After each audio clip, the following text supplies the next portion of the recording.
When you're building a brand new Facebook profile, one of the biggest challenges is that it looks completely empty. No posts, no activity, no credibility. And let's be honest, nobody trusts a blank profile.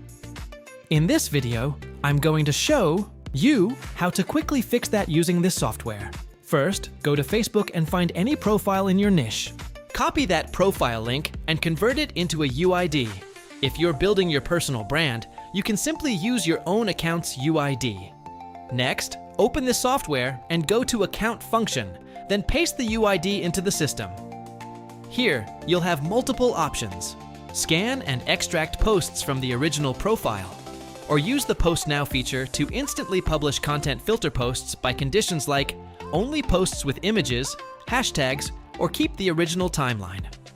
Once everything is set up, just select the accounts you want to build and click Start. The software will automatically handle the entire process, from collecting content to publishing posts in a natural way. After it's done, check your profile and you'll see a fully populated timeline, realistic posts with images and content, a natural posting history that looks authentic. The result? A profile that looks real, active, and trustworthy. And this is extremely important, because in real-world marketing, profiles with content and activity always get higher engagement and conversion rates. Instead of spending days or weeks posting manually, this software helps you build multiple profiles in minutes, saving up to 80–90% of your time and effort.